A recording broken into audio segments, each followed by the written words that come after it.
ये जो अब जो हमारा टॉपिक स्टार्ट हो रहा है एक्चुअल में, जो नेक्स्ट एक्सरसाइज है वो बेस्ड है किस पर, sum of first n terms of an AP. मतलब एपी के हमें कितने भी टर्म्स हो सकते हैं, सम ऑफ n टर्म्स को बोल रहा है, ठीक है। उसका सम बताना है कि कितना आएगा, जो भी मैंने फॉर्मूला बताया तुम्हें। फॉर्मूले के लिए अब इसको एक बार से और मैं तुम्हें फॉर्मूला बता रहा हूँ। जो फॉर्मूला है हमारे पास क्या है, Sn, ठीक है। ये सम है, सम ऑफ फर्स्ट n टर्म्स का फॉर्मूला है, ठीक है।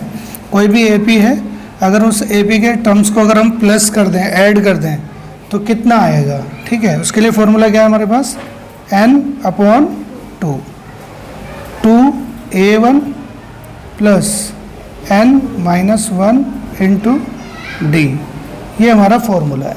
अगर इस फॉर्मूले को मैं थोड़ा सा मॉडिफाई कर दूँ तो इस फॉर्मूले को मैं दूसरे तरीके से ऐसे भी लिख सकता हूँ, क्या, Sn = n/2, ठीक है। तो ये क्या लिखा है, 2a1। मान लो कि a1 प्लस a1 अगर होता तो हम इसको क्या लिख देते, 2a1 लिख देते, बोलो लिख सकते थे या नहीं लिख सकते थे। तो ऐसे ही यहाँ पर क्या लिखा है, 2a1 लिखा हुआ है, तो मैं चाहूँ तो इसको ऐसे लिख सकता हूँ, a1 प्लस a1। एक्चुअल में 2a1 ही तो है ये, इसकी जगह मैंने ये लिख दिया, प्लस यहाँ पे ऐसे ही लिखता हूँ n-1 इंटू डी। यहाँ तक की बात समझ में आई।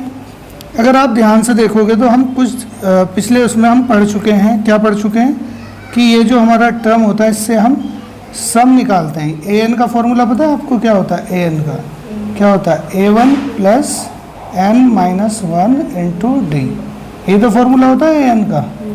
तो बताओ ये वाली पूरी वैल्यू और ये वैल्यू सेम है या नहीं है।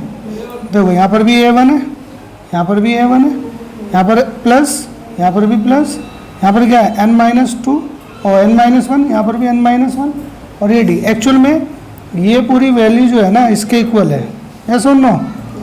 तो मैं, और ये पूरा किसके इक्वल है, an के इक्वल। तो हम क्या कर सकते हैं इसमें, हम एक काम कर सकते हैं कि Sn को हम क्या लिख सकते हैं, n/2, ठीक है। a1 प्लस इस पूरे की जगह हम लिख सकते हैं an, क्या लिख सकते हैं। तो एक फॉर्मूला हमारा ये हो गया। एक फॉर्मूला तो हम ये यूज़ करेंगे जो हमारा ये है, ये तो स्टैंडर्ड फॉर्मूला है। लेकिन जब हमें किसी एपी में फर्स्ट टर्म भी पता होगा, एक्चुअल में ये a1 क्या है, अगर आप a1 को देखोगे तो a1 क्या है, a1 जो है ये हमारा फर्स्ट टर्म है, यस और नो, फर्स्ट टर्म। अगर हमें किसी एपी में फर्स्ट टर्म भी पता है और an क्या है हमारा, लास्ट टर्म, ठीक है, यानी कि अंतिम पद। तो अगर हमें ये दोनों पता है, प्रथम पद, ये तो प्रथम पद हो गया और ये हो गया हमारा अंतिम पद। अगर हमें प्रथम पद और अंतिम पद दोनों पता हैं, किसी एपी में गिवन है, तो हम इतना बड़ा फॉर्मूला यूज़ ना करके, ये पूरा फॉर्मूला यूज़ ना करके हम क्या करेंगे, ये अपना शॉर्ट वाला फॉर्मूला यूज़ कर लेंगे।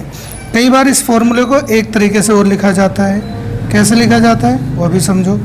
मतलब लिखा दूसरा तरीका क्या है, बात तो वो सेम की सेम है। देखो ज़रा, Sn को हम क्या लिख देते हैं, n/2 और a1, कई बार इसको ना l लिख दिया जाता है, l मीन्स कि लास्ट टर्म। आ रही बात समझ में। तो l को किसके लिए यूज़ होता है, लास्ट टर्म के लिए यूज़ हो जाता है। एक्चुअल में an या फिर l दोनों एक ही बात है। आ रही बात समझ में या नहीं आ रही। तो इसलिए हम इसको ये भी यूज़ कर सकते हैं। कई बार अगर ये फार्मूला यूज़ किया जाए तो इसका मतलब ये फार्मूला और ये फार्मूला दोनों एक ही हैं। और अगर इसका स्टैंडर्ड फार्मूला देखा जाए तो इसका स्टैंडर्ड फार्मूला हमारा ये है Sn का। बोलो यहाँ तक की बात समझ में आ गई या नहीं आ गई है, ठीक है। अब आगे बढ़ते हैं, क्वेश्चंस देखेंगे इसके।